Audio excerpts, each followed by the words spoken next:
Like and subscribe to my channel and click the bell icon to get new video updates. Analysis: Britain needs to improve its military. At first glance, the military appears to be the only sector of ailing Brexit Britain that is still holding out. Britain spent 2.3% of gross domestic product on defense in 2021 and has the second highest defense budget in NATO, after the US. Not long ago, Secretary of Defense Ben Wallace lauded the country's military modernization capabilities after a 14% increase in the defense budget over 4 years, the largest such check since the end of the Cold War. And the US has a stake too. That Britain is paying a little more attention to the state of its military. It is much harder to get the public on board when you see US allies aren't bearing enough of the collective security burden. Both France and Germany are increasing defense spending in light of the war in Ukraine. Clearly the commentee, however, the unidentified general, was uncomfortable speaking of the need for a serious debate about what kind of military Britain needs and can afford. Up until the early 1990s, the core mission of the British Army was to prepare for all-out World War II-style combat, but with nuclear weapons stationed on the battlefield. Campaigns in Afghanistan and Iraq, and against terrorist groups in the Middle East, forced a reorientation towards lighter operations suited to smaller-scale conflict and counterinsurgency. More recently, tanks have been seen as almost retro, which worried some a lot.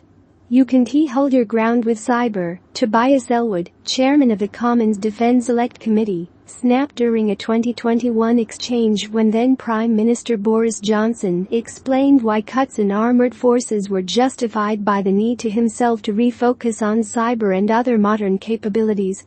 But, as the general alluded, the British Army is no longer fit to fight large land battles.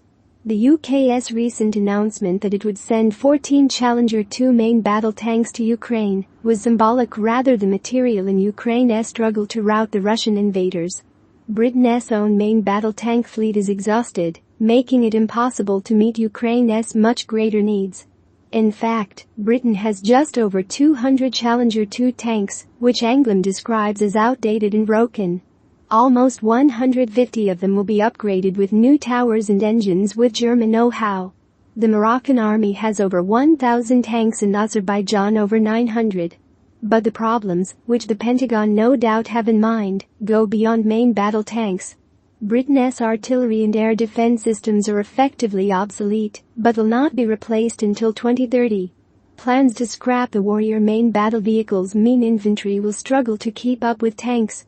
But it is only 57th in main battle tanks and mobile artillery and 59th in mobile rocket launchers. British capabilities are not only hampered by a lack of investment in specific areas. Its defense procurement processes have long been riddled with cost overruns and delays. There is no more frustrating example than the disastrous £5.5 billion contract with General Dynamics Land Systems UK to supply 589 Ajax armoured vehicles, dubbed the eyes and ears of the British Army. When the training vehicles were finally delivered years late, the crew suffered hearing loss and injuries from noise and vibration. If we offered that to the Ukrainians, they would say no, Anglim jokes. These are both budgetary and strategic issues.